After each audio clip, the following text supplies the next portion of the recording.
দল হোক আর সংগঠন হোক, আর বাড়ি হোক আর ঘর হোক, জমি হোক আর জায়গা হোক, এই যে এই লোকটার ব্যাপারে বলল, আরে ওর কথা তুলে রাখো, ওর মুখ খারাপ, এই বলে সেই বলে, ভালো মানুষ নয় ও, এই যে বলে ফেললো কথাটা বা বলল, ও ভালো নয়, চুপ থাক। এই যে বলল, এই বাক্যটা এক পাল্লায় দিতে হবে, আর 70 বছরের ইবাদত এক পাল্লায় দিতে হবে। কোনটা ভারী হবে? এটা ভারী হবে। কেন? মানুষের সাথে জড়িত পাপ আল্লাহ ক্ষমা করেন না। আপনি আমার বদনাম করার পরে, গীবত করার পরে, আমার জমি জোর করে দখল করার পরে, আমাকে বাড়ি থেকে তুলে দেওয়ার পরে কাবা ঘরে গিয়ে বাকি জীবন গিলাপ ধরে যদি কান্নাকাটি করেন, আর আপনার যদি পাপ ক্ষমা হয়ে যায়, তাহলে ইসলাম ধর্ম মিথ্যা, ইসলাম ধর্মই সত্য নয়। আপনার পাপ ক্ষমা হবে না। যার বদনাম করেছেন তার হাত ধরে ক্ষমা চাইতে হবে, ভাইজান আমি বুঝতে পারিনি, আপনার ব্যাপারে কিছু বলে ফেলেছি, আমাকে মাফ করেন। ও যদি মাফ করে দেয় তাহলে ক্ষমা হবে, সেটা ক্ষমা হবে না। আপনারা 2 ভাই 1 বোন, আপনার বাপ আপনাদের 2 ভাইকে জমি লিখে দিয়ে চলে গেছে, প্রতি বছর উমরা করেছে, হজও কয়েকবার করেছে, আপনার বোনকে জমি দেয়নি। এটা তো আবার গাইবান্ধা। আব্দুল রাজ্জাক সাহেব, গাইবান্ধা মানে চট করে এই কথা বললেন কেন? হ্যাঁ, রংপুর, দিনাজপুর, লালমোহন, নীলফামারী, কুড়িগ্রাম, পঞ্চগড়, ঠাকুরগাঁ, গাইবান্ধা, জয়পুরহাট, বগুড়া, এসব ডিস্ট্রিক্টের বোনেরা ভাইয়ের কাছে জমি চাইলেই খেপে যায়। আপনার বাপ মারা গেছে, তা আপনি জমি ভাগে নেবেন সকালে, আর আপনার বোন নিবে বিকালে, এইটুকুর সুযোগ আছে কি? জি না।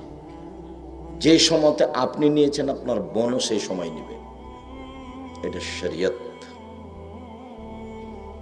তো আপনার বাপ আপনার বোনকে জমি না দিয়ে জান্নাত কিনতে চায়, অসম্ভব, এটা হতেই পারে না। ও জাহান্নামে চলেই গেছে, ঢোকেনি কেন? মরেনি, এই জন্য মরলেই যাবে। তার নাম মানুষের সাথে জড়িত পাপ, তার নাম মানুষের সাথে জড়িত পাপ। মানুষের সাথে জড়িত পাপ ওখানে ক্ষমা হয় না, যেটাকে আমাদের দেশে কি বলে? হক নষ্ট। আমাদের দেশে কি বলে? হক নষ্ট। যার জন্য আমি তোমাদেরকে বলে দিয়েছি যে তোমার বাপকে যদি আমি কুকুর শ্রীগেলের চেয়ে খারাপ প্রমাণ করতে না পারি, আমি জাতির সামনে বক্তব্য দিব না। বহুবার বলেছি, তোমার বাপকে যদি আমি কুকুর শ্রীগেলের চেয়ে খারাপ প্রমাণ করতে না পারি, তাহলে আমি বক্তব্য দিব না। শিক্ষিত তো বহু দূরের কথা, আরে তোমার বাপ মাস্টার ডিগ্রি পাস মানুষ তো বহু দূরের কথা, ওটা তো প্রশ্নই আসে না। তোমার বাপকে যদি আমি অশিক্ষিত প্রমাণ করতে না পারি, আমি জাতির সামনে বক্তব্য দেব না। এটা 90 সাল থেকে বলছি, মানে 36 বছর চলছে একই কথা। 36 বছরে কোনোদিন বাক্যের 19-20 হয়নি। মানুষ হিসাবে একটু ওই একই রকম কথা চলছে।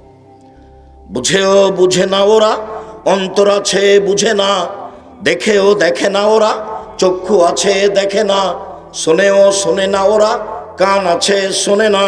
উলায়েকা কালানাম, তারা পশু প্রাণীর মতো, তারা গরু ছাগলের মতো, তারা কুকুর শ্রীগেলের মতো, বালহু মাজাল, বরং তার চেয়ে খারাপ।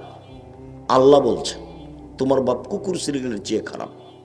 তোমার বাপ তাহাজ্জুদ পড়ে, এশার সালাত আদায় করে মাথায় টুপি দিয়ে বাড়ি যাচ্ছিল, দোকানে বসে আড্ডা পিটা আর একজনের বদনাম করে, আর ল্যাংটা মেয়ে ওখানে নাচে, টুপি মাথায় দিয়েছে, ল্যাংটা মেয়েকে দেখে আর একজনের বদনাম করে। তোমার বাপ যদি কুকুর শ্রীগেলের চেয়ে খারাপ প্রমাণ করতে না পারি, জাতির সামনে বক্তব্যই দেব না। শুনুন,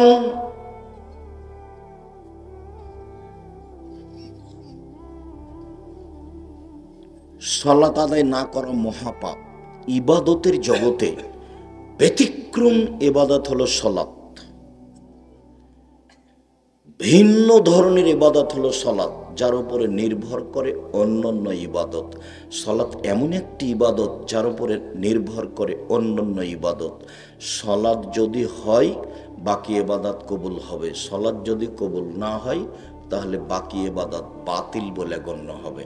সালাত এমন একটি ইবাদত যাতে ছাড় নেই। অন্যান্য ফরজ ইবাদতে ছাড় আছে, যেমন রমজান মাস ফরজ ইবাদত, কিন্তু আপনি অসুস্থ, শরীরটা কেমন কেমন লাগছে, এখন করিয়েন না, পরে করেন। এই যে রমজান মাস ফরজ, তবু ছাড় আছে। জাকাত 2 মাস আগে দিয়ে দেন, জাকাত 20 দিন পরে দেন, সমস্যা নেই, এই যে ছাড় আছে। হজ ফরজ বিধান, এবছর করতে চাচ্ছেন না, ঠিক আছে, সামনেবার করেন, এই যে ছাড় আছে। কিন্তু সলাত এমন একটা ইবাদত, অজু করে সলাত আদায় করতে হয়, পানি নেই, তায়াম্মুম করে পড়তে হবে। মাটি নেই, অজু ছাড়া তায়াম্মুম ছাড়াই সলাত আদায় করতে হবে। দাঁড়িয়ে সলাত আদায় করতে হয়, দাঁড়িয়ে থাকা যায় না, বসে থেকে করতে হবে। বসে থাকা যায় না, শুয়ে থেকে সলাত আদায় করতে হবে। কেবলার দিকে মুখ করে সলাত আদায় করতে হয়, কেবলা বোঝা যায় না, এমনিতেই সলাত আদায় করতে হবে। পরিষ্কার কাপড় পরে নামাজ পড়তে হয়, পরিষ্কার কাপড় নেই, যেই কাপড়ে পেশাব পায়খানা লেগে আছে ওই কাপড় পরেই সলাত আদায় করতে হবে। পরিষ্কার অপরিষ্কার কোনো কাপড়ই নাই, উলঙ্গ হয়ে আছেন, নামাজের টাইম হয়ে গেছে, এই অবস্থায় সলাত আদায় করতে হবে, করতেই হবে। সালাত এমন একটি ইবাদত মানুষের সাথে আপোষ করে না। মানুষ পানিতে আছে না, জঙ্গলে আছে না, আকাশে আছে না, গাড়িতে আছে, ঠেল মানে না, শিকল ধরে আছে, সালাতের টাইম পার হয়ে যাচ্ছে, এই সময় সালাত আদায় করতে হবে, তার নাম সালাত। জীবনে একদিনও সালাত আদায় করেনি 80 বছর বয়স, এত গুরুত্বপূর্ণ ইবাদত হওয়ার পরে আজকে বলছে আল্লাহ আমার ভুল হয়েছে, তুমি মাফ করো। আল্লাহ তার সব অতীতের পাপ ক্ষমা করে দিবেন। কিন্তু মানুষের বদনাম করার পরে যদি বলে আল্লাহ আমার পাপ ক্ষমা করো, তাহলে এই পাপ ক্ষমা হবে না, তার নাম গীবাত। শোনেন সম্মানিত দিনী ভাই, সুদ এত মহাপাপ, যার ভাষা আল্লাহর নবী যেভাবে উল্লেখ করেছেন পৃথিবীর কোনো পাপের ভাষা এভাবে উল্লেখ করেননি, অথচ পাপ তার চেয়ে বড় আছে, ওর চেয়ে বড় পাপ আছে, কিন্তু ভাষা এমন নয়। দেখেন, মায়াকুলো দিরহাম রেবা হিয়ালাম আসাদ্দমিন সিত্তাতি ও সালাসিনা জেনিয়া, কেউ যদি জেনে শুনে 1 টাকা সুদ খায়, 36 বার জেনা করে যত পাপ হবে, 1 টাকা সুদ খেলে তার চেয়ে বেশি পাপ হবে। এই ভাষার সাথে কোনো পাপের ভাষা মিল খাবে না। 2, রাসূল সাল্লাল্লাহু আলাইহি ওয়াসাল্লাম বলছেন, আর রেবা সাবুনা জুজান আইসারাহ আইন করাতুল মাহু, সুদের পাপের 70টি ভাগ রয়েছে, ছোট থেকে বড়, বড় থেকে ছোট। সবচেয়ে ছোট ভাগ হলো মার সাথে জেনা করলে যেমন পাপ হয়। পৃথিবীতে সবচেয়ে বড় পাপ শিরক, কিন্তু ভাষা এমন নয়। পৃথিবীর 2য় মহাপাপ বাপ মায়ের অবাধ্য চলা, কিন্তু ভাষা এরকম নয়।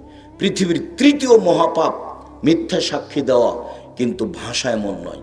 পৃথিবীর 4র্থ মহাপাপ মানুষকে হত্যা করা, কিন্তু ভাষা এমন নয়, ভাষা এরকম নয়। অবাক ভাষার পাপ, সেটা হচ্ছে সুদ। আর তাকে জড়িয়ে দিয়েছেন আল্লাহ রাসূল জেনার সাথে। জেনার ব্যাপারে রাসূল বলছেন যে অবিবাহিত ছেলে যদি জেনা করে, তাহলে তাকে 1 বছরের জন্য 100 লাঠি পিটিয়ে তাড়িয়ে দিতে হবে, আর বিবাহিত বাঁচার কোনো পথ নেই। 3টা পাপের কারণে মানুষকে হত্যা করতে হয়। একজন বলছে আমি কোরআন মাজিদ মানি না, তাহলে সরকারিভাবে তাকে ফাঁসি দিতে হবে, হত্যা করতে হবে।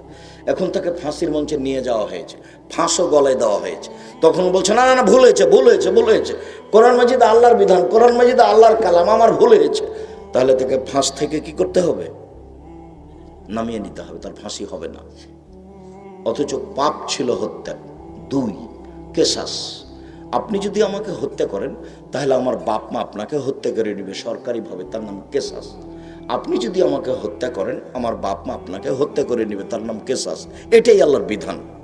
এখন আপনাকে ফাঁসির মঞ্চে নিয়ে যাওয়া হয়েছে, ফাঁসও গলায় দেওয়া হয়েছে, আমার বাপ মা চিল্লাচিল্লি করে বলছে না না না না না, আমরা মাফ করে দিলাম, আমরা কেসাস নিব না, তাহলে আপনাকে ফাঁস থেকে নামিয়ে নিতে হবে, আপনার ফাঁসি হবে না।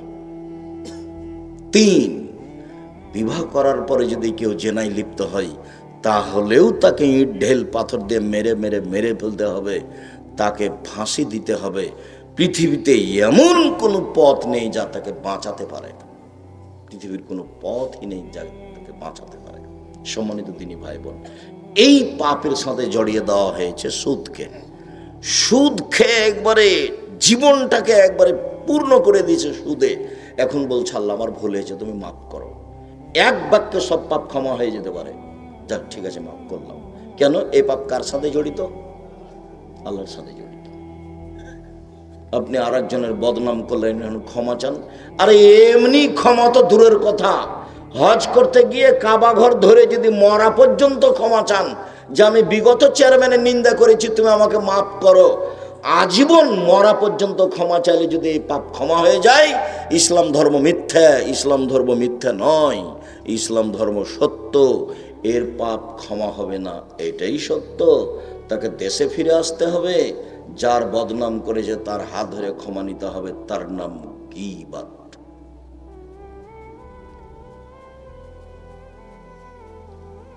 উপার্জনের চারটা পথ। এক, দিন মজুরি করে খান। দুই, চাকরি করেন বৈধ। তিন, জমি চাষ করেন। চার, ব্যবসা। তখন রাসূল সাল্লাল্লাহু আলাইহি সাল্লাম বললেন, সত্যবাদী বিশ্বস্ত ব্যবসায়ীরা নবীদের সাথে জান্নাতে থাকবেন। অবাক উপার্জনের পথ, অবাক অবাক উপার্জনের পথ। উপার্জনের পথ কয়টা? চারটে। এক, দিন মজুরি, কিষান কামলা, বুঝেন না আপনারা? এটা একটা উপার্জনের পথ। দুই, চাকরি করেন, যেখানে করবেন বৈধ জায়গায় চাকরি করেন। দিন মজুরিতে টাকা শেষ হবে সন্ধ্যায়। চাকরিতে টাকা সাধারণত শেষ হয় 25 দিনে, 5 দিন ধার কর্য করে চলে। তিন, জমি চাষ।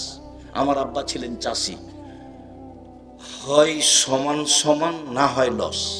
জমি চাষে কি হবে? হয় সমান সমান না হয় লস। এ হলো তিনটা উপার্জনের পথ। এইবার চতুর্থ, ব্যবসা। তখন রাসূল সাল্লাল্লাহু আলাইহি ওয়াসাল্লাম বলছেন, মনে রেখো সত্যবাদী বিশ্বস্ত ব্যবসায়ীরা নবীদের সাথে থাকবেন।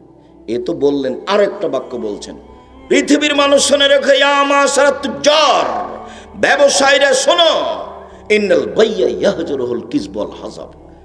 ব্যবসাতে মিথ্যা কথা চলে আসে, ব্যবসাতে কসম চলে আসে, অনর্থক বেখেয়াল কসম চলে আসে, বেখেয়াল মিথ্যা কথা চলে আসে, কিছু না কিছু চলেই আসে।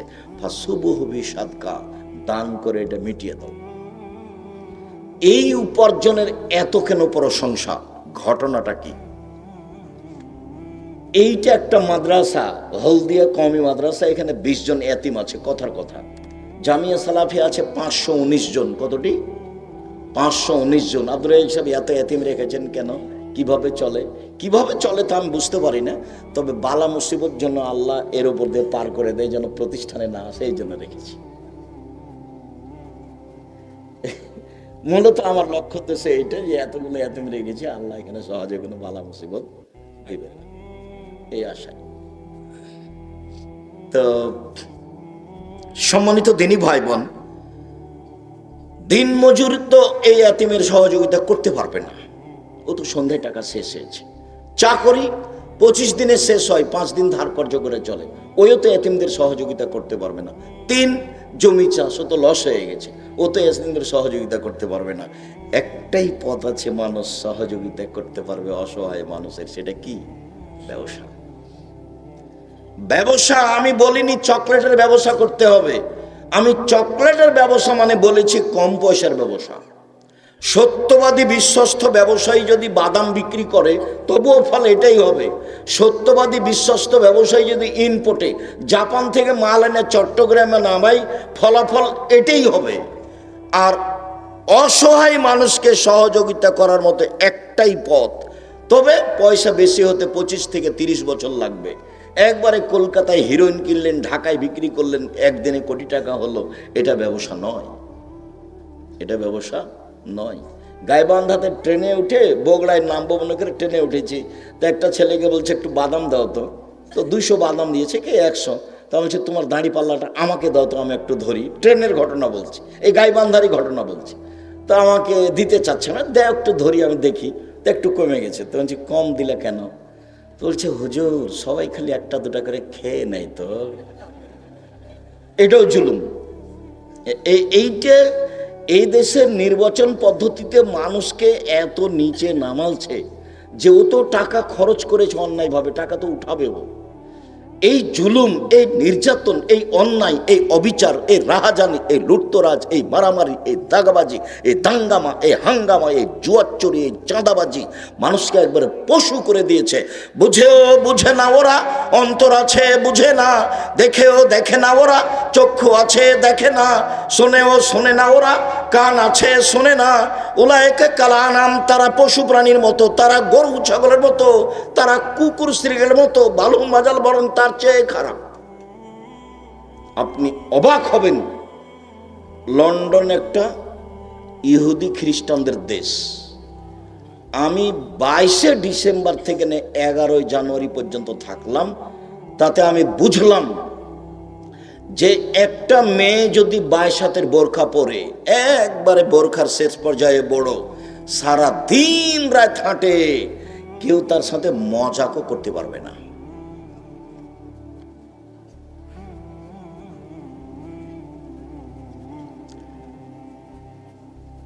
তার সাথে কেউ মজাকও করতে পারবে না। আর খালি গায়ে যদি হাঁটে তো তার দিকে তাকিয়ে কেউ হেসে উঠতে পারবে না। একটা মেয়ে খালি গায়ে চলে যাচ্ছে, কেউ তার দিকে তাকিয়ে হেসে উঠবে বা 18 বছর জেল হবে।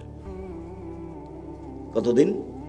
18 বছর। সেখানে জুয়াচুরি থাকবে, সেখানে লুটতরাজ থাকবে, সেখানে মারামারি থাকবে।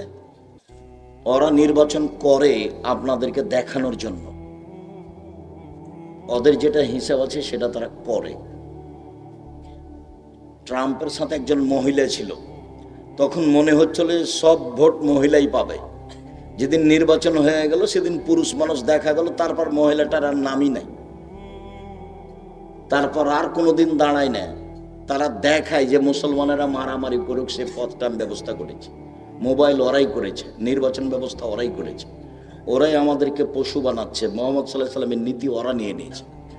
মোহাম্মদ সাল্লাল্লাহু আলাইহি সাল্লামের নীতি কারা নিয়ে নিয়েছে? ওরাই নিয়ে নিয়েছে। একটা গাড়ি সামনে আছে, আর একটা গাড়ি আগে দাঁড়িয়ে গেছে আপনাকে প্রাধান্য দেওয়ার জন্য। ও তো মোহাম্মদ সাল্লাল্লাহু আলাইহি সাল্লাম বলেছে যে আপনার চেয়ে আরেকজনকে প্রাধান্য দিতে হবে। এটা কে বলেছেন? মোহাম্মদ সাল্লাল্লাহু আলাইহি সাল্লাম বলেছেন। ও আপনার গাড়ি দেখে আগে দাঁড়িয়ে গেছে, আপনি রাস্তাতে পার হচ্ছেন, আপনাকে দেখে 20 ফুট 30 ফুট দূরে দাঁড়িয়ে গেছে, আগেই আপনার পাশে আসেন। নীতি তো ওরা নিয়ে নিয়েছে। সম্মানিত দিনী ভাই বল, মহান আল্লাহ বলেন, ওয়াইলুল লিকুল্লি হুমাযাতিল লুমাযা, সামনে নিন্দা করে যারা, পিছনে নিন্দা করে যারা, সুনিশ্চিত ধ্বংস হবে তারা, অয়েল নামক জাহান নামে যাবে তারা। বদনাম গীবাত করে যে, সে জাহান নামে যাবে। জুবাইরের এই ছেলে বসো কয়েক মিনিট। লায়াদখুলুল জান্নাতা কাত্তাত অফিরায়াতিন নাম্মাম, বদনাম গীবাত করে যে সে জাহান্নামে যাবে। রাসূল সাল্লাল্লাহু আলাইহি সাল্লাম বলেন, মাইয়াজমানলি মা বাইনা লাহিয়াইহি ওয়া মা বাইনা রিজলাইহি আজমাল্লাহ জান্নাহ, যে মুখের জিম্মেদারি নিতে পারবে আর লজ্জা স্থানের জিম্মেদারি নিতে পারবে, আমি মুহাম্মদ সাল্লাল্লাহু আলাইহি সাল্লাম তাকে জান্নাতে নিয়ে যাওয়ার জিম্মেদারি নিলাম। নির্বাচনে যায়েন না, জান্নাত হবে ইনশাআল্লাহ। এই যে আমি পরামর্শ দিচ্ছি, এক দেখেন, 1 5 ওয়াক্ত সালাত বাস, 2 হালাল রুজি, 3 কোরআন তেলাওয়াত, 4 আড্ডা পিটা হারাম, চিরদিনের জন্য হারাম। আড্ডা পিটা 2 ধরনের, একটা হলো দোকানে বসে মানুষের বদনাম করা 2 ঘন্টা 3 ঘন্টা আর ল্যাংটা বেটি ছেলে দেখা, এ হলো একটা আড্ডা পিটা। আর একটা হলো যে বড় মোবাইল হাতে আছে, প্রায় ছেলের হাতে আছে বড় মোবাইল, মানে যে না ল্যাংটা মেয়ে নাচছে, এই হলো একটা আড্ডা পিটা, ঘন্টার ঘন্টা আড্ডা পিটছে। এই 4টা কাজ হিসাব করেন, জান্নাত হবে ইনশাআল্লাহ। 1 5 ওয়াক্ত সালাত, এই ছেলে এদিকে খেয়াল করো, 1 5 ওয়াক্ত সালাত, 2 হালাল রুজি। চকলেটের ব্যবসা হোক না কেন, ব্যবসা করে খাও। চকলেটের ব্যবসা করবা কেন? গাইবান্ধা এলাকায় বাড়ি, টাকা পয়সার তোমাদের অভাব নেই, বড় ব্যবসা করো। আমি বলছি চকলেটের ব্যবসা করে খাও, ব্যবসা করে খাও। বাদাম বিক্রির ব্যবসা করো, কলার ব্যবসা করো, ব্যবসা করে খাও। মানুষের পিছে পিছে দৌড়াও কেন? চকলেটের আশায়, একটা সিগারেটের আশায় তোমার লজ্জা হয় না কেন? তোমার শরম হয় না কেন? তোমার হায়া হয় না কেন? তুমি প্রশংসা করছো কার? তুমি কি দিয়ে বলো অমুকের চরিত্র ফুলের মতো পবিত্র? তুমি বলো কি করে? তুমি কিভাবে দেখলে? তোমার নেত্রীর বয়স 45 মিনিট, তোমার মনে নাই? তোমার নেত্রীর বয়স কত ছিল? 45 মিনিট। তাহাজ্জুদ, লম্বা হাত, কোরআন তেলাওয়াত, দিন রাত তুমি প্রশংসা করলে না? তোমার প্রশংসা করতে করতে তোমার মুখের ফেনা উঠে যায়, তবু তোমার শরম হয় না কেন? তোমার লজ্জা হয় না কেন? তোমার হায়া হয় না কেন? তোমাকে খারাপ লাগে না কেন? তুমি নিজেকে মানুষ মনে করো না? তুমি নিজেকে গরু ছাগল মনে করো, পশু প্রায় মনে করো? বুঝেও বুঝে না ওরা, অন্তর আছে বুঝে না, দেখেও দেখে না ওরা, চক্ষু আছে দেখে না, শোনেও শোনে না ওরা, কান আছে শোনে না। উলায়েকা কালানাম, তারা পশু প্রাণীর মতো, তারা গরু ছাগলের মতো, তারা কুকুর শ্রীর মতো, বালুম বাজন তার চেয়ে খারাপ। 5 ওয়াক্ত সালাত, বাস হালাল রুজি। বাপের যে 10 কাঠা জমি আছে না, বাড়ির পিছনে বেগুনের চাষ করবেন, বাস শেষ। 3 কোরআন তেলাওয়াত, অন্তত সূরা ইখলাস প্রত্যেকদিন 3 বার পড়বেন, আর যদি পারেন বেশি করে পড়েন। 4 ধরনের মানুষের কবরের শাস্তি হবে না। 1, রাতে যে সূরা মুলক পড়ে, 30 আয়াতের একটা সূরা আছে সূরা মুলক, নাম শুনেছেন? যে রাতে সূরা মুলক পড়বে তার কবরের শাস্তি হবে না। 2, পেট ব্যথায় যে মারা যাবে তার কবরের শাস্তি হবে না। 3, জুমার দিন যে মারা যাবে তার কবরের শাস্তি হবে না। 4, যে শহীদ হবে তার কবরের শাস্তি হবে না। শেষের 3টাই কঠিন, প্রথমটাই সহজ। 1, সূরা মুলক রাতে পড়লে কবরের শাস্তি হবে না, এ কথা আমি বলিনি, এ কথা মুহাম্মদ সাল্লাল্লাহু আলাইহি ওয়াসাল্লাম বলেছেন।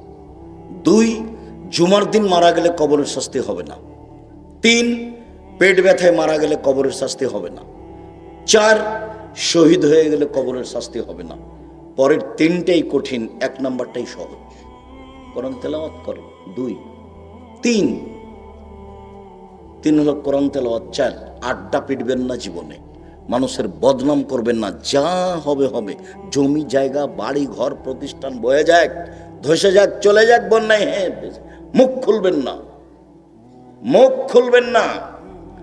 উকবা বিন আমের বলছেন, আল্লাহ নবী বাঁচার কি পথ, জাহান থেকে বাঁচবো কিভাবে? তখন আল্লাহ রাসূল বলছেন, শোনো, 3টা কাজ করো জাহান্নাম থেকে বেঁচে যাওয়া। 1, আলজাম লেসানাক, মুখখান বন্ধ করো, জাহান্নাম থেকে বেঁচে যাওয়া। 2, আলজাম লেসানাক, আলজেব বাইতাক, জরুরি প্রয়োজন ছাড়া বাড়ির বাইরে যাওয়া না, জরুরি প্রয়োজন ছাড়া বাড়ির বাইরে যাওয়া না, জাহান্নাম থেকে বেঁচে যাওয়া। 3, পাপের জন্য কাঁদো, জাহান্নাম থেকে বেঁচে যাওয়া। রাসূল সাল্লাল্লাহু আলাইহি ওয়াসাল্লাম বলছেন, গাভীর বান ওলানে চাপ দিয়ে দুধ বের করে ভিতরে ঢোকানো যায় না, যেমন আল্লাহর ভয়ে কাঁদে যে সে জাহান্নামে যাবে না তেমন। কথা বুঝতে পারেননি? আবার বলি, গাভীর বাঁট বুঝেন তো? গাভীর বোট থেকে চাপ দিয়ে দুধ বের করে ভিতরে ঢোকানো যাবে? তো এইটা যেমন ঢোকানো যাবে না, এটা যেমন অসম্ভব, আল্লাহর ভয়ে কাঁদে যে সে জাহান্নামে যাবে না, তার জাহান্নামে যাওয়া এইরকমই অসম্ভব। বাস 3টা কাজ। 1, মুখ কন্ট্রোল। আপনি যে কাজে নেমেছেন মুখ কন্ট্রোল করতে পারবেন? আপনার মুখ খারাপ হয়ে পয়সা নষ্ট হয়ে গেছে, অন্তর নষ্ট হয়ে গেছে, কলিজা নষ্ট হয়ে গেছে। রাসূল সাল্লাল্লাহু আলাইহি ওয়াসাল্লাম বলছেন, মান সাতারা মুসলিমান সাতারাহুল্লাহু ফিদ দুনিয়া ওয়াল আখিরাহ। কেউ যদি মানুষের দোষ ত্রুটি ঢেকে রাখে, আল্লাহ ইহকাল এবং পরকালে তার দোষ ত্রুটি ঢেকে রাখবেন। 1 মিনিট, এই ছেলে এদিকে দেখো। একজন পাপী মানুষকে আল্লাহ বিচারের মাঠে নিয়ে আসবেন, সব মানুষের সামনে, ইহুদি খ্রিস্টান বৌদ্ধ মুসলমান সবার সামনে নিয়ে এসে তার আমল নামাটাকে এইভাবে ধরবেন তার সামনে, তাকে ঢেকে নিয়ে, লোকটাকে নিজে আল্লাহ তার বাহু দিয়ে ঢেকে নিয়ে বলবেন, দেখো তো এইগুলি কি তোমার পাপ? জি, এগুলো আমার পাপ। তুমি কি মনে করো আমার ফেরেশতারা অন্যায় লিখেছে? জি না, আপনার ফেরেশতারা অন্যায় লিখেনি, এটাই ঠিক। তুমি কি আমাকে কিছু বলতে চাও? জি না, আমি কিছু বলতে চাই না। শোনো, তোমার একটা ভালো গুণ ছিল, মানুষের দোষ ত্রুটি মানুষের সামনে বলতে না, মানুষের দোষ ত্রুটি ঢেকে রাখতে। এই গুণ তোমার ছিল, মানুষের দোষ ত্রুটি মানুষ হিসেবে তুমি ঢেকে রাখতে পারো। আমি আল্লাহ তোমার পাপটা ঢেকে রাখতে পারি না। যাও, তোমার বিচার হবে না, জান্নাতে যাও। দেখেন উপদেশ বইয়ে ভূমিকাতে এটা লেখা আছে, এ হাদিস আছে। দেখেন উপদেশ বই আছে, আপনার জন্য বই লিখেছিলাম। 90 সাল থেকে মাঠে আছি, এ যাবৎ কোনোদিন মুখে কলমে মিডিয়া আপনাকে আমি ফাঁকি দিইনি। জাতির যদি রাস্তাঘাট করে দিতে না পারি, জাতির যদি স্কুল কলেজ করে দিতে না পারি, জাতিকে চূড়ান্ত সঠিক ধর্ম দিতে পারবো ইনশাল্লাহ। ধর্মের ব্যাপারে জাতিকে ফাঁকি দিয়ে আমি পরকাল হারাতে রাজি নই। সম্মানিত দিনী ভাই বোন, বলছিলাম বাঁচার 3টে পথ, মুখটা বন্ধ রাখেন, জান্নাত পাওয়া যাবে। একদিন আল্লাহ রাসূল বলছেন, সঙ্গী সাথী বলতে পারো, মানুষকে পিছন দিক থেকে ধাক্কা মেরে জাহান্নামে নিক্ষেপ করে কি? সঙ্গী সাথী বলতে পারো, মানুষকে পিছন দিক থেকে ধাক্কা মেরে জাহান্নামে নিক্ষেপ করে কি? সঙ্গী সাথী বলতে পারো, মানুষকে পিছন দিক থেকে ধাক্কা মেরে জাহান্নামে নিক্ষেপ করে কি? বলতে বলতেই ফাঁকা দিলে সানাহু নিজের জিভাটা ধরে নিয়েছেন। জিভা, এই জিভা মানুষকে পিছন দিক থেকে ধাক্কা মেরে জাহান্নামে নিক্ষেপ করে। আপনার নির্বাচনের কি হবে? হুজুর তাহাজ্জুদ পড়ে জান্নাত কিনবেন? জান্নাত কি অত সহজ? জান্নাত পড়ে আছে, জান্নাত পাওয়ার টপ ব্যাপার। হজিবাতিন নার বিশাহওয়াত, মনের ইচ্ছে দ্বারা জাহান্নাম ঘেরা আছে। ও হজিবাতে জান্নাতুল মিকাম বিল মাকারেহে, নিয়ম নীতি কষ্ট ক্লেশ ত্যাগ তিতিক্ষা অনেক কিছু দিয়ে জান্নাত ঘেরা আছে। মনের ইচ্ছে দিয়ে জাহান্নাম ঘেরা আছে। মন মতো চলে যে জাহান্নামে যাবে সে। আপনারও জান্নাতে যাওয়া সহজ, 4টা কাজ করেন, জান্নাত সহজ। মহিলাদেরও জান্নাত সহজ। এই মেয়ে, কথা বলছো কেন? জানো যে আব্দুর রাজ্জাক বিন ইউসুফ এসেছেন, দেরি হলো আসবেন, তো ঢং ঢং করে আসলেন, ঢং ঢং করে চলে গেলেন কেন? অত গল্প করেন কেন? আমি তো আপনার জন্য এসেছি, না হলে তো 2টা বাক্য আপনাকে বলবো। আমি তো আপনার জন্য এসেছি। হ্যাঁ করে কথা বলতে বলতে আসলেন, আবার চলে যাচ্ছেন। মহিলা মানুষ শরম হয় না কেন? হায়া হয় না কেন? দোকানপাটে যান কেন? এই মেয়ে, তুমি দোকানে যাও কেন? তোমার বাপ নেই? তো তাকে চাচা বলে ডাকো, তোমাকে যদি কন্ট্রোল করতে না পারে। আর তোমার মাকে তুমি খালা বলে ডাকো। তো আমি তো তোমাকে আজ বলে আসছি, 36 বছর থেকে তাকে মা বলিও না। আমি তো জানি এটা তোমার মা নিশ্চিত, কিন্তু তোমার মা তো দায়িত্ব পালন করেনি। মা তো এরকম নয়। মাকে তো আল্লাহ নবী বলেছেন, বুখারী মুসলিমের হাদিস, মা মানে পাহারাদার। মা মানে পাহারাদার। তো তুমি হ্যাঁ করে আসলে এখানে মাথার চুল ফেলে ছেড়ে দিয়ে আবার হ্যাঁ করে গল্প করতে করতে চলে গেলে, তোমার মা আছে আমি এটা কি দিয়ে বুঝবো? এই মেয়ে, রাসূল সাল্লাল্লাহু আলাইহি ওয়াসাল্লাম বললেন, মা মানে 4টে জিনিস। 1, মা মানে বিদ্যা শিখাবে। 2, মা মানে শিষ্টাচার শিখাবে। 3, মা মানে সাজগোজ করে পরিপাটি করে রাখবে। 4, মা মানে পাহারা দিবে। বুখারী মুসলিমের হাদিস। তোমার মা তোমাকে কি পাহারা দিল? তোমার মা তোমাকে কি পাহারা দিয়েছে? তোমার নখ বড় আছে, এটাই কি শিষ্টাচার? তোমার নখে নেল পালিশ আছে, এটাই কি শিষ্টাচার? তোমার সামনের চুল ছোট আছে, এটাই কি শিষ্টাচার? তুমি নগ্ন পোশাক পরে থাকো, এটাই কি শিষ্টাচার? তুমি ভুরু তুলে চিকন করে রেখেছো, এটাই কি শিষ্টাচার? তুমি জোহর থেকে নিয়ে এখন পর্যন্ত দোকানে ঘুরে বেড়াচ্ছ, এটাই কি শিষ্টাচার? তোমার বাপ আছে, এটা তুমি বলতে পারো, আমি বলিনি, কোনোদিন বলবো না, ওটা তোমার চাচা। বাপ মানে চোখ যেভাবে ঘুরে বউ সেভাবে চলে, তার নাম স্বামী। চোখ যেভাবে ঘুরে বউ সেভাবে চলে, তার নাম স্বামী। রাসূল সাল্লাল্লাহু আলাইহি ওয়াসাল্লাম বলছেন, আনফিক আলা ইয়ালিক বিন তাওলিক, তুমি তোমার পয়সা দিয়ে তোমার ছেলে মেয়েকে লালন পালন করো, মানুষের মতো মানুষ করে গড়ে তুলো, ভালো করে শিক্ষা দাও। ওয়ালা তারফা আনহুম আসাকা, তোমার লাঠিটা পরিবারের উপর থেকে উঠিয়ে নিও না। প্রয়োজনে আদর যদি কাজ না করে তাহলে লাঠি দিয়ে ঠিক করতে হবে। আদর কাজ না করলে কি দিয়ে ঠিক করতে হবে? লাঠি দিয়ে ঠিক করতে হবে। এটা আমি বলিনি, এটা আল্লাহর নবী বলছেন। আর পৃথিবীর সবচেয়ে বড় মানুষ ওটা দেখিয়ে দিয়েছেন বাস্তব। এই মেয়ে শোনো, আমি ওটা বলিনি, পৃথিবীর সবচেয়ে বড় মানুষ বাস্তব দেখিয়েছেন। তুমি 1 মিনিট দেখো না, তোমার সাথে আছে আমি 2-3 মিনিট। উপস্থিত দিনী বৈঠকের মুসলিম বোন, একটু খেয়াল করেন, একটু খেয়াল করেন, কথা বন্ধ করেন, একটু খেয়াল করেন।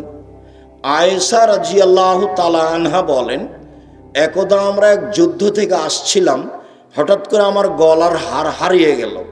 হারটা ছিল আমার বড় বোন আসমার, বুখারী মুসলিমের হাদিস। হার তো খুঁজে পায় না, সলাতের সময় হয়ে গেল, পানি নেই, অজু করতে পারি না, সলাত আদায় করতে পারি না, হার খুঁজেও পাচ্ছি না, যেতেও পারি না, সবাই বিপদে পড়ে গেল। জনগণ খুব বিপদে। জনগণ আমার আব্বাকে গিয়ে বলল, আপনি জানেন আপনার মেয়ে কি করেছে? কি করেছে? আপনার মেয়ে হার হারিয়েছে, আমরা খুঁজে পাচ্ছি না, এখান থেকে যেতে পারছি না, এখানে পানি নেই, অজুও করতে পারছি না, সলাত আদায় করতে পারছি না। এখন আয়েশা রাদিয়াল্লাহু তাআলা আনহা বলছেন যে আবু বকর সিদ্দিক আমার নিকটে আসলেন। এদিকে দেখেন, আবু বকর সিদ্দিক আমার নিকটে আসলেন, তখন আমার স্বামী আমার উরু রানের উপরে মাথা দিয়ে ঘুমিয়েছিলেন। আমার স্বামী আমার উরু রানের উপরে মাথা দিয়ে ঘুমিয়েছিলেন। ফাল্লাকা জানি লাকজাতান শাদীদা, আমাকে এত জোরে মারলেন এই কোমরের উপরে, আমার স্বামী এইভাবে না থাকলে আমি মায়ের কারণে দূরে সরে যেতাম, এত জোরে মারলেন। 1 মিনিট। এই অবস্থাটা বাংলাদেশের যদি হতো, আমাদের দেশের কোনো শ্বশুর জামাই মেয়ের ঘরে গিয়ে যদি দেখে যে জামাই মেয়ের উরু রানের উপরে মাথা দিয়ে ঘুমিয়ে আছে, তো শ্বশুর ওইদিকে আগাবে না এভাবে ঘুরবে? বুঝতে পারেননি মনে হয়? আমাদের দেশের গতিতে আগাবে কি? এইভাবে ঘুরবে। তো এত বড় মানুষ এইভাবে না ঘুরে মেরে দিলেন। এখন দেখেন, সবচেয়ে বড় মানুষে মারলেন কে? আবু বকর সিদ্দিক রাদিয়াল্লাহু তাআলা। সবচেয়ে বড় মহিলাকে মারলেন কে? আয়েশা রাদিয়াল্লাহু তাআলা আনহাকে মারলেন। একবারে মা হাওয়া থেকে নিয়ে কিয়ামত পর্যন্ত সবার চেয়ে দামি। 3, সবচেয়ে বড় মানুষের সামনে মারলেন, মুহাম্মদ সাল্লাল্লাহু আলাইহি ওয়াসাল্লামের সামনে মারলেন। বিবাহিতা মেয়েকে মারলেন, জামাইয়ের সামনে মারলেন। পূর্ণ যুবতী মেয়েকে মারলেন, হাত দিয়ে মারলেন, খোলা মাঠে মারলেন, 1400 মানুষের সামনে মারলেন। সবচেয়ে বড় মানুষে মারলেন, সবচেয়ে বড় মহিলাকে মারলেন, সবচেয়ে বড় মানুষের সামনে মারলেন। বিবাহিতা বিবাহদারী মেয়েকে মারলেন, পূর্ণ যুবতী মেয়েকে মারলেন, জামাইয়ের সামনে মারলেন, হাত দিয়ে মারলেন, দিন দুপুরে মারলেন, খোলা মাঠে মারলেন, 1400 মানুষের সামনে মারলেন। এত বড় বাপে এত বড় বেটিকে এত বড় মানুষের সামনে মেরে দিলেন। ভুল কোথায়? গলার হার কোথায় হারিয়ে গেছে খেয়াল করেনি, সেই জন্য। আর তুমি একটা মেয়ে ক্লাস 10-এ পড়ো, জোহর থেকে হে করে বাজারে ঘুরে বেড়াচ্ছ, তোমার বাপ তোমাকে ধমকও দেয় না, এটা আবার বাপ। তোমার বাপের বেঁচে থাকার চেয়ে মরে যাওয়া ভালো। তুমি একে চাচা বলো, একে বাপ বলিও না, একে চাচা বলো। এ কাপুরুষ, এ জাতিকে নষ্ট করেছে, এ তোমার মাকে নষ্ট করেছে, তোমাকে নষ্ট করেছে, তোমাদের পরিবারকে নষ্ট করেছে। বাপ বলবে কেন তাকে? তাকে বাপ বলবে কেন? এই যে দেখো না, বাপ কাকে বলে? বাপ মানে আদর, বাপ মানে লাঠি। বাপ মানে আদর, বাপ মানে লাঠি। ওই বাপই শতবার আম্মু বলে ডাকবে, আম্মু দিয়ে যদি কাজ না হয় তাহলে কি দিয়ে ঠিক করবে? লাঠি। এই যে হাদিস বুখারী মুসলিম, হাদিস তো বুখারী মুসলিম। এর নাম পিতা। দেশ চালাতে হবে, বাড়ি চালান। দেশ চালাতে হবে কেন? দেশ চালাবেন সময় 45 মিনিট। কয় মিনিট সময়? 45 মিনিট। জুলুম করে টিকতে চাইছেন না। ফেরাউনের সময় 2-3 মিনিট, ফেরাউন ডুবলো, ডুবলো, ডুবলো, নাই। ফেরাউনের চেয়ে বেশি বড় জালেম। আর আদ সামুদ সবচেয়ে বড় জাল। বিদ্যুৎ নাই, 30 সেকেন্ডের মধ্যে হারিয়ে গেছে আদ সামুদ। পৃথিবীর সবচেয়ে শক্তিশালী ওরা। লাম ইউখলাক মিসলুহা ফিল বিলাদ। তাদের মতো শক্তিশালী জাতি পৃথিবীতে কোথাও সৃষ্টি করা হয়নি, হবে না কখনো। ওরা 30 সেকেন্ডের মধ্যে ধ্বংস হয়ে গেছে। ফেরাউন ধ্বংস হয়ে গেছে 2-3 মিনিটের মধ্যে। আর আপনাদের নেত্রীর সময় হলো 45 মিনিট। জুলুম করো না, দাগাবাজি করো না, রাহাজানি করো না, জুয়াচুরি করো না, চাঁদাবাজি করো না, জাতির জন্য ভারী হয়ে না। তোমাকে দেখলে আমার কষ্ট হয়। গাইবান্ধার সাথে আমি অনেকভাবে জড়িত। গাইবান্ধায় বিহা সাহেবের বাড়ি, গাইবান্ধার শ্বশুরের বাড়ি। তো এই এলাকা আমার শ্বশুরের বাড়ি, এই এলাকার সবাই আমার সাথে একবারে অতপ্রতভাবে জড়িত। আমি মন দিয়ে আপনাদেরকে ভালোবাসি, দুঃখিত। শোনো ছেলে, এই ছেলে শোনো, ঠাকুর মুসলমানের শত্রু, ঠাকুর জাতির শত্রু, ঠাকুর ঢাকা বিশ্ববিদ্যালয়ের শত্রু, ঠাকুর বাঙালিদের শত্রু। যেদিন ভারত বাংলাদেশ পাকিস্তানের মুসলমান ইংরেজদের হাতে নির্যাতিত, সেই দিন ঠাকুর লন্ডনে মুচ পাকায়। সেই ঠাকুরের গান আমার ছেলে মেয়ে বলবে? আমি আব্দুর রাজ্জাক বিন ইউসুফ 1 মিনিটের জন্য বলিনি, আমার ছেলে মেয়ে বলে না। সেই ঠাকুর বলে, ও কালিমা তোমার আকাশ, ও কালিমা তোমার বাতাস। সকালে ঘুম থেকে উঠেই আমার ছেলে মেয়ে শিরক করে। ঠাকুরের গান চালাবো কেন? এই দেশে 18 কোটি মানুষ আছে, কেউ একটা এমন ছেলে জন্ম দিল না যে একটা গান বানাতে পারবে। যেই গান বাঙালি ছেলে মেয়ে বলবে, তোমার লজ্জা হয় না কেন? তোমার শরম হয় না কেন? তোমার বাপ কেন বলে যে আমার ছেলে খুব মেধাবী, আমার ছেলে বড় ডাক্তার, আমার ছেলে বড় ইঞ্জিনিয়ার? এ কথা তোমার বাপ বলে কেন? তোমার বাপ জানে না যে তুমি প্রতারক? তুমি তো সেই কোম্পানির ওষুধ লিখো যে কোম্পানি তোমাকে টাকা দিয়েছে। কে তোমাকে বড় ডাক্তার বলেছে? আমি তো বলিনি। তোমার বাপ জানে না তুমি চোর, ইঞ্জিনিয়ার? তুমি প্রায় তো চুরি করে খাও। তোমার বাপ তোমাকে কেন পড়ালছে? তুমি কেন মাঠে জাতির সামনে বলতে পারলে না? 18 কোটি বাঙালির এমন কোন ছেলে হলো না যেই ছেলের বাংলা এদেশে গান এদেশের ছেলে মেয়ে বলবে? ঠাকুরের গান কেন? আরে ঠাকুর বাঙালিদের শত্রু, ঠাকুর ঢাকা বিশ্ববিদ্যালয়ের শত্রু, ঠাকুর মুসলমানের শত্রু, ঠাকুর জাতির শত্রু, ঠাকুর সারা ভারত বাংলাদেশ পাকিস্তানের শত্রু। যেদিন ভারত বাংলাদেশ পাকিস্তানের মুসলমান ইংরেজদের হাতে নির্যাতিত, সেদিন ঠাকুর লন্ডনে মুচ পাকাই। সেই ঠাকুরের গান আমার ছেলে মেয়ে বলবে? ঘুম থেকে উঠে শিরক করে, তার নাম বাংলাদেশ। তাহাজ্জুদ পড়ে জান্নাত হবে কি করে? জান্নাত আগে হারিয়ে গেছে।